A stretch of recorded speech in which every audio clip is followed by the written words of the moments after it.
Julie is an aspiring writer, and she sent me a scene from her work in progress that she had just written, and she wanted me to analyze and give her feedback to see what was right, what was wrong, and how she could make it better. So I took the scene, I read it, and at the end, I thought, holy shit, this is so bad. I don't think I could do anything to help this person with their writing. This was one of the worst things I had ever read. There were random characters that were in there for no good reason. I couldn't really tell what the scene was about, where it was going. There was no arc to it, no story to it. And this was something that she wanted to put in her book and actually be part of the book. And I had no idea how to help her. And my problem? She had paid me to help her become a better writer and actually level up her scene writing, and I didn't want to give her the money back. So I had to figure out how to actually help her. So I said, hey, Julie, let's get on a call. We got on a call. I said, okay, grab a piece of paper, and we're going to write down 3 things. The first thing I had Julie write down is, who is the protagonist? Who is this scene about? Who do we want the reader to empathize with in this scene? And who is the protagonist that we're going to track and see actually make the climactic decision?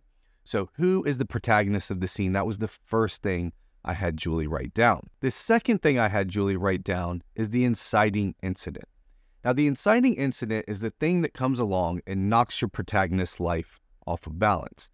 Now, this doesn't mean that your protagonist's life was going perfectly at the beginning of the scene. It just means they thought they knew what would happen next. This is how all of us go through our life. We get up in the morning and we have a plan for the day, and then something comes along and messes up that plan. And this doesn't have to be a bad thing. An inciting incident could be a good thing. It could be a job offer. It could be meeting somebody the protagonist is going to fall in love with.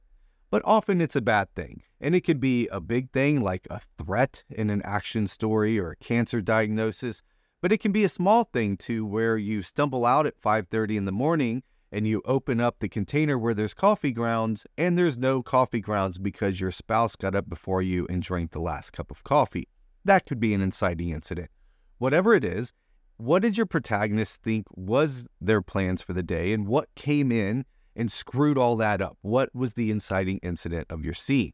That's the second thing. The third thing I had Julie write down is, what is the object of desire that came as a result of the inciting incident? So your protagonist's life got knocked off balance because of the inciting incident, and that has to bring up a desire. There has to be something that they want. This is where the tension and conflict in the scene comes from, is their object of desire. So I told Julie on her piece of paper to write down the object of desire and to do it in this formula.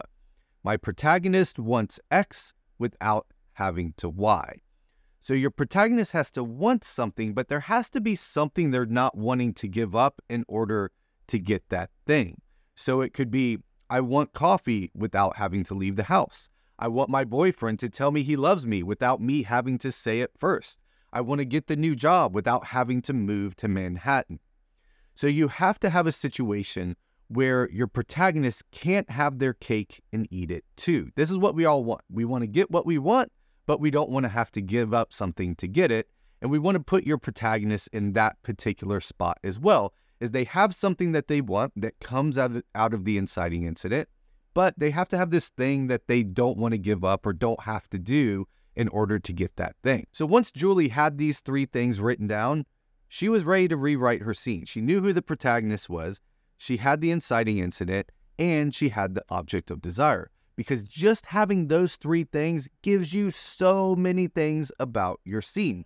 Because here's what you know already. First, you know what the turning point of the scene is going to be. Something is going to happen to your protagonist where they realize they can't have their cake and eat it too. They're either not going to get what they want, or in order to get what they want, they're going to have to do that thing they didn't want to do. So that's the turning point of the scene, when that rubber band snaps and the protagonist realizes they can't have their cake and eat it too. That's going to be the turning point of the scene. And then that leads to the crisis, and the crisis is always a question, which is your protagonist going to do X, or are they going to do Y? And that is going to be the crisis that comes out of the object of desire. Are they going to get what they want but have to give up that thing, or have to do that thing they didn't want to do? Or are they just not going to get what they want? And then that drives us all the way to the climax. And this is where we see your character actually take action. And this is the most important part of the scene, because this is where we see the true character of the character. So given that case of me waking up in the morning and there's no coffee grounds, and now I want coffee without having to leave the house, now you will get to see how important coffee actually is to me. Will I just not have coffee today so I don't get what I want? Or will I get in the car and drive somewhere at 5:30 in the morning to get a cup of coffee? That is the climax, when the protagonist makes the decision, and then the resolution is what happens as a result of that decision. So just making those 3 choices gives you a huge amount of information to write your scene. You got to know who the protagonist is, what the inciting incident is, and what the object of desire is. So what happened for Julie? So I walked her through this. I had her write all this down. I said, okay, go try to write your next scene.